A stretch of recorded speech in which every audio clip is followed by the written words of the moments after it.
मैत्रिणींनो, मराठवाडा किचनमध्ये तुमचं मनापासून स्वागत आहे। तर आज आपल्या मराठवाडा किचनमध्ये मी बनवलेले आहेत गव्हाची कुरवडी। तर इथे बघा, अगदी पांढरी शुभ्र कुरवडी अशी तयार झालेली आहे। कलर सुद्धा याला अगदी छान असा आलेला आहे। कुरवड्या व्यवस्थित बनण्यासाठी गहू कुठला वापरायचा, व्यवस्थित कुरवडी फुगली कशी जाईल, या सगळ्या टिप्स मी या व्हिडिओमध्ये तुम्हाला सांगितलेल्या आहेत। कुरवडीला आपला पांढरा शुभ्र कलर कसा येईल, कुरवड्या बनवत असताना गहू कुठला वापरायचा, जुना की नवा, चीक सोप्या पद्धतीने कसा घेता येईल, या सगळ्या टिप्स मी आज तुम्हाला सांगितलेल्या आहेत। तर व्हिडिओ तुम्ही नक्की शेवटपर्यंत पहा। तर चला मग वेळ न घालवता आपण रेसिपीला सुरुवात करूया। हे बघा मैत्रिणींनो, आपल्याला काय करायचं आहे, कुरवड्या बनवण्यासाठी सगळ्यात अगोदर सुरुवातीला गहू घ्यायचे आहेत। मग तुम्ही कुठल्याही भांड्याने मोजून घेऊ शकता किंवा मग वजनी प्रमाणात घेऊ शकता। इथे मी 2 किलो गहू घेतलेले आहेत। तुम्ही कुठल्याही तुमच्याकडे जे भांडं असेल त्याने तुम्ही मोजून घेतलं तरी चालेल। आणि नंतर तसंही आपण कुरवड्याचा चीक मोजूनच कुरवड्या बनवत असतो। तर तुम्ही जास्त जुना गहू वापरला तर चीक छान असा जास्त पडतो आणि नवीन गहू वापरला तर चीक जरा थोडासा कमी पडतो। त्यासाठी शक्यतो तर जुनाच गहू वापरा, त्यामुळे चीक असा आपला जास्त प्रमाणात कुरवड्यासाठी पडतो। गहू कुठलाही वापरला तरी चालेल, तुमच्या घरी जो गहू आहे ते तुम्ही घेतला तरी चालेल। तर आता हा गहू आपण स्वच्छ धुवून एक 4 ते 5 दिवस व्यवस्थित भिजून घेणार आहोत। 4 दिवस भिजवत असताना आपल्याला काय करायचं आहे, रोज यामधलं स्वच्छ पाणी म्हणजे जे घाण पाणी असतं ते काढून घ्यायचं आहे आणि त्यामध्ये नवीन दुसरं स्वच्छ पाणी टाकायचं आहे। तर इथे बघा, आता मैत्रिणींनो, एक 4 ते 5 दिवस या पद्धतीने आपण गहू आपला भिजवून घेतलेला आहे। तर आपण व्यवस्थित पाणी काढल्यामुळे अजिबात यावरती घाण पाणी सुद्धा नाही। आपण रोज 4 दिवस याचं सकाळी पाणी काढून घेतलेलं आहे आणि त्यामध्ये स्वच्छ असं फ्रेश पाणी टाकलेलं आहे। तर तुम्हाला मी दाखवते, इतपत गहू हा भिजला पाहिजे। बघा, या पद्धतीने आपण त्याला क्रश केल्यानंतर अगदी त्यामधून चीक बाहेर येतोय। या पद्धतीने आपल्याला गहू हा भिजवून घ्यायचा आहे। आणि जुना गहू वापरल्यामुळे, मी तुम्हाला सुरुवातीला सांगितलं होतं, जुना गहू वापरल्यामुळे चीक सुद्धा अतिशय छान असा याला पडतो। तर आता आपल्याला परत एकदा व्यवस्थित हे चोळून या पद्धतीने धुवून काढायचे आहेत पूर्ण गहू। नवीन असाल, आणखीन तुम्ही माझ्या चॅनलला सबस्क्राईब केलं नसेल तर सगळ्यात अगोदर सबस्क्राईब करा, बेल आयकॉन दाबा, म्हणजे मी टाकलेल्या नवनवीन रेसिपीचे नोटिफिकेशन तुम्हाला मिळेल आणि माझे छान छान रेसिपीज तुम्हाला पाहायला भेटतील। तर इथे बघा, या पद्धतीने पूर्ण आता हे पाणी आपण काढून घेणार आहोत। तर हे पूर्ण पाणी यामधलं काढून घेतल्यानंतर आपल्याला काय करायचं आहे, एक छोटा मिक्सरचा जार घ्यायचा आहे आणि यामध्ये हे गहू आपल्याला पूर्ण टाकून घ्यायचे आहेत। तुम्ही इथं मोठा मिक्सरचा जार वापरला तरी चालेल। या पद्धतीने बघा, आता आपल्याला हे बारीक करून घ्यायचे आहेत गहू। तर या पद्धतीने हे गहू आपल्याला बारीक करून घ्यायचे आहेत, तुम्ही पाहू शकताय। तर बारीक करताना यामध्ये आपल्याला थोडंसं पाणी वापरायचं आहे। तर आता हे बारीक केलेले गहू आपण एका डिश मध्ये काढून घेतोय आणि याच पद्धतीने आपल्याला सगळे गहू आपले बारीक करून घ्यायचे आहेत। तर आता इथे बघा, आपण मिक्सर मधनं पूर्ण हे बारीक करून या पद्धतीने घेतलं आहे। आपल्याला अगदी बारीक करून घ्यायचं आहे, म्हणजे चीक भरपूर प्रमाणात असा व्यवस्थित पूर्णतः बाहेर निघतो। तर आता यामध्ये पाणी टाकून आपण याचा जो चोथा असतो तो साईडला काढणार आहेत आणि चीक बाजूला घेणार आहोत। तर इथे बघा, आता बारीक केल्यानंतर वरतून एकदा आपल्याला थोडंसं यामध्ये पाणी टाकून घ्यायचं आहे आणि पूर्णतः हे मिश्रण आपल्याला हाताने एकजीव करून घ्यायचं आहे। या पद्धतीने तुम्ही पाहू शकताय। इथे बघा, या पद्धतीने आता पूर्ण आपण हे बारीक करून यामध्ये पाणी ऍड केलेलं आहे। आता आपल्याला काय करायचं आहे, एक पातेलं घेऊन त्यावरती चाळणी ठेवून घ्यायची आहे। तुम्ही पुरणपात्राची जी चाळणी असते ती ठेवून घ्या, कुठलीही घेतली तरी चालेल। आता या पद्धतीने बघा, यामध्ये आपण हे सगळं मिश्रण नितळून घेणार आहोत। आपल्याला जास्त पिळत बसण्याची सुद्धा गरज लागत नाही। ही आयडिया खूप छान आहे आणि चोथाही अगदी वरती राहतो।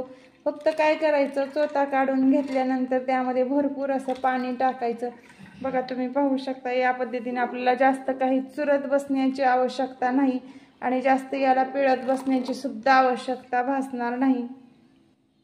तर चीक घेण्याची ही पद्धत खूप सोपी आहे। यामुळे आपल्याला जास्त काही भांडे सुद्धा वापरावे लागत नाहीत अगदी कमी भांड्यामध्येच चीक घेतला जातो, नाहीतर आपल्याला खूप भांड्याचा सगळा पसारा करत बसावा लागतो। तर इथे बघा 1-2 भांड्यामध्येच आपला पूर्ण चीक घेऊन तयार झालेला आहे। तर पूर्ण आता काय करायचं, ही चाळणी वरती काढून घ्यायची आणि परत एकदा आपण पाण्यानं हा चोथा निघालेला धुवून घेणार आहोत, कारण यामध्ये सुद्धा आणखीन थोडासा चीक शिल्लक राहतो। तर इथे बघा अगदी काही आपल्याला परत एकदा यामध्ये चीक शिल्लक राहिलेला असतो, त्यामुळे परत एकदा आपल्याला यामध्ये थोडंसं पाणी टाकून हा पूर्ण नितळून घ्यायचा आहे। या पद्धतीने जी आपण पहिल्या वेळेस चीक घेताना पद्धत वापरली तीच आपल्याला इथे वापरायची आहे। तुम्ही पाहू शकताय आणखीन थोडासा चीक यामध्ये शिल्लक आहे। या पद्धतीने नक्की तुम्ही चाळणीच्या साहाय्याने चीक घ्या, अजिबात जास्त भांडे सुद्धा लागत नाहीत आणि ही पद्धत खूप परफेक्ट आणि अगदी सोपी आहे। तर आता त्याच पद्धतीने ज्या पातेल्यावर आपण पहिल्या वेळेस चीक घेताना चाळणी ठेवली होती त्याच पद्धतीने आता घेणार आहोत। तर इथे बघा आता यामध्ये आपल्याला हे पूर्ण टाकून घ्यायचं आहे। तर 1-2 वेळेस आपण व्यवस्थित हे चीक पिळून घेतला तर यामधलं पूर्ण चीक साईडला निघतो। तुम्ही बघा पाहू शकताय 1-2च मिनिटामध्ये चीक घेण्यात आपला झालेला आहे। चीक घेऊन जास्त काही भांडी सुद्धा आपल्याला गरज लागली नाही, अगदी पूर्ण यामधला चीक साईडला निघालेला आहे, तुम्ही पाहू शकताय। तर आता आपल्याला काय करायचं आहे, यामध्ये 1-2-3 ग्लास पाणी ऍड करायचं आहे। जर आपण या चिकामध्ये जास्त पाणी ठेवलं भिजत असताना तर काय होतं, जी वरची थोडीशी तांबटसर अशी घाण असते ती पूर्ण वरती येते। तर इथे बघा 4 ते 5 ग्लास मी यामध्ये पाणी ऍड केलेलं आहे आणि पूर्ण घाण साईडला निघते आणि कुरवडी अगदी पांढरी शुभ्र होते। तर आता हे मिश्रण आपल्याला काय करायचं आहे, यावरती एक झाकण ठेवून रात्रभर हे भिजत ठेवायचं आहे आणि सकाळी आपण कुरवड्या बनवण्यासाठी चीक खाली शिल्लक राहतो आणि वरती जी हे पाणी आहे ते पूर्ण घाण वरती येते, त्यामुळे यामध्ये भरपूर पाणी टाकून ठेवायचं, म्हणजे तांबूस वरती येतो आणि पांढरा शुभ्र जो चीक असतो तो पूर्ण खाली राहतो। तर आता रात्रभर आपण हे असंच ठेवणार आहोत आणि सकाळी हे पाहणार आहोत। हे बघा रात्रभर आता हा चीक आपण पाण्यामध्ये ठेवला होता आणि वरतून सगळी जी काही शिल्लक घाण होती ती सुद्धा वरती आलेली आहे। तर हे पाणी पूर्ण आता आपल्याला नितळून घ्यायचं आहे। तर इथे बघा यामधलं आपण पूर्ण पाणी काढून घेतलेलं आहे आणि खाली अगदी दाटसर असा चीक शिल्लक ठेवलेला आहे। आता काय करायचं आहे, आपल्याला एक पातेलं घ्यायचं आहे, कारण कुरवड्या बनवण्यासाठी पाण्याचं जे आदन असतं ते खूप महत्त्वाचं असतं, त्यावरतीच तुमचा चीक कसा पातळ किंवा मग दाटसर बनतोय हे महत्त्वाचं असतं। आता आपल्याला सगळ्यात अगोदर हा चीक मोजून घ्यायचा आहे। इथे बघा या पातेल्यामध्ये मी टाकलेला आहे, तर पूर्ण 1 पातेलं हा चीक आपला भरलेला आहे। तर तुमच्याकडे जे भांडं आहे ते तुम्ही वापरू शकता इथे चीक मोजण्यासाठी। चीक हा कुरवड्या करताना मोजूनच घ्या, म्हणजे बरोबर आपल्याला परफेक्ट असा पाण्याचा अंदाज येतो। तर आता याच पातेल्याने आपल्याला 1 पातेलं पाणी घ्यायचं आहे। तर इथे बघा आता चीक शिजवून घेण्यासाठी आपल्याला 1 पातेलं घ्यायचं आहे।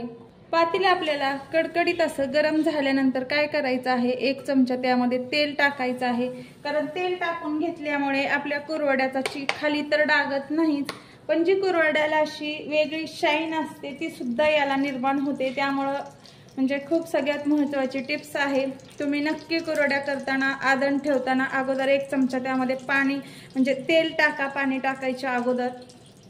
आता आपला जितपत चीक भरलेला आहे त्याच प्रमाणात इथे आपल्याला त्या पातेल्याने 1 पातेलं पाणी ऍड करायचं आहे। तर जेवढ्या प्रमाणात चीक आहे तेवढ्याच प्रमाणात इथे पाणी वापरा, अगदी परफेक्ट चीक बनेल, जास्त घट्टही बनणार नाही आणि जास्त पातळसरही बनणार नाही। आता या पातेल्यावरती आपल्याला एक झाकण ठेवायचं आहे आणि चांगली खळखळीत या पाण्याला उकळी घ्यायची आहे। थंड पाण्यामध्ये अजिबात आपल्याला चीक टाकायचा नाही, गुटळ्या तयार होतात। गरम पाण्यामध्ये जर तुम्ही टाकला चीक तर गुटळ्या अजिबात होत नाही। तर इथे बघा पाण्याला सुद्धा आपल्या उकळी आलेली आहे। आता आपल्याला काय करायचं आहे, गॅसची फ्लेम ही थोडीशी कमी ठेवायची आहे आणि जी आपण चीक ओतून घेण्याची आपली प्रोसेस असते ती आपल्याला कमी ठेवायची आहे आणि जी हटून घेतो ती आपल्याला फास्ट हटून घ्यायची आहे। तर इथे बघा मी गॅसची फ्लेम थोडीशी कमी केलेली आहे, तुम्ही पाहू शकताय।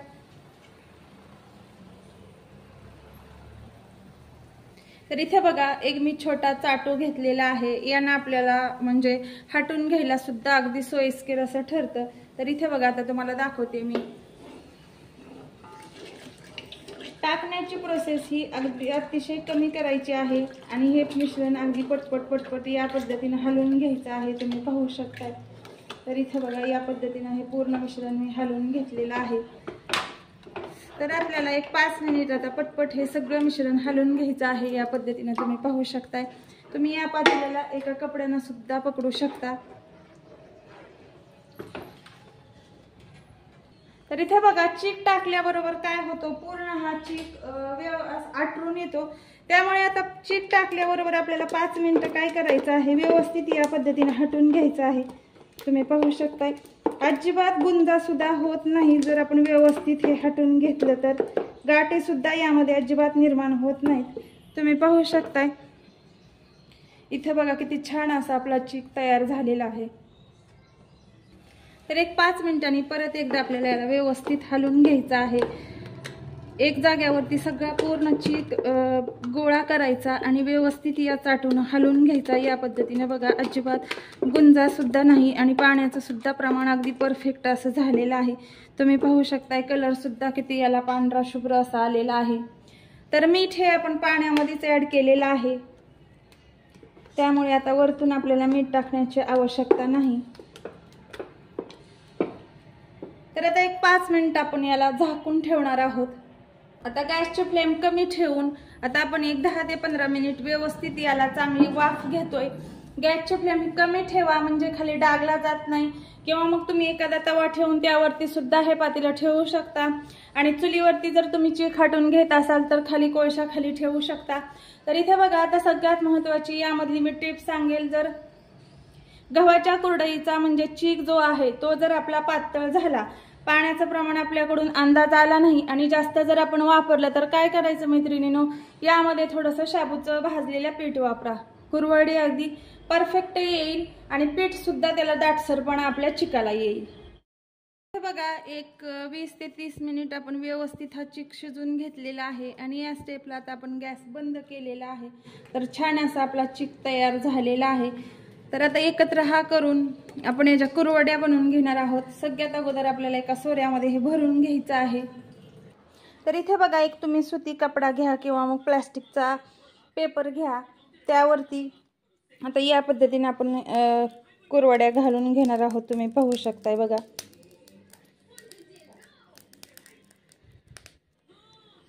तर इथे बघा या पद्धतीने आपल्याला ह्या कुरवड्या घालून घ्यायच्या आहेत।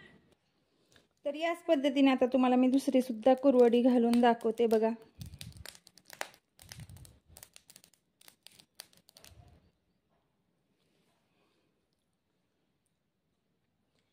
तर इथे बघा या पद्धतीने आता आपल्याला कुरवड्या सगळ्या बनवून घ्यायच्या आहेत। कलर सुद्धा अगदी पांढरा शुभ्र असा आलेला आहे आणि उन्हामध्ये आपण वाळण्यासाठी ठेवणार आहोत। मग वाळून घेतल्यानंतर मी तुम्हाला दाखवतेय परत, आपण तळून सुद्धा पाहणार आहोत की किती पट आपली कुरवडी फुललेली आहे ती। नक्कीच ही कुरवडी दुप्पट तर फुलणार आहेच। मैत्रिणींनो आपल्या तयार झालेल्या कुरवड्या मी एका डिशमध्ये काढून घेतलेल्या आहेत, तुम्ही पाहू शकताय। कलर सुद्धा अतिशय छान असा याला पांढरा शुभ्र आलेला आहे। तर नक्की या पद्धतीने तुम्ही ट्राय करून बघा, खूप छान होतात। आणि जर आपण चीक जितपत आहे तितपतच पाणी वापरलं तर अगदी त्याचं प्रमाण सुद्धा परफेक्ट होतं, इथे तुम्ही पाहू शकताय।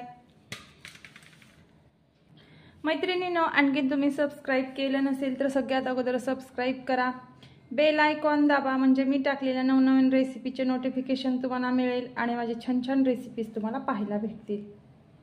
तर इथे आता बघा मी तुम्हाला एक कुरवडी आपली तळून दाखवते। तर तेल सुद्धा अगदी कडकडीत गरम झालेलं आहे, तुम्ही पाहू शकताय बघा किती फुगलेली आहे छान अशी। टाकल्याबरोबरच दुप्पट अशी कुरवडी झालेली आहे आणि कलर सुद्धा अतिशय याला पांढरा शुभ्र असा आलेला आहे, तुम्ही पाहू शकताय। तर इथे बघा आणखीन एक कुरवडी मी तुम्हाला दाखवते तळून, टाकल्याबरोबरच अगदी फुलून अशी वरती येते, थोडी सुद्धा फुलायची शिल्लक राहत नाही, पूर्णपणे टम्म अशी फुगून येते। आपली जी कुरवडी वाळल्यानंतर आहे अगदी त्याच्या दुप्पट ही कुरवडी बनते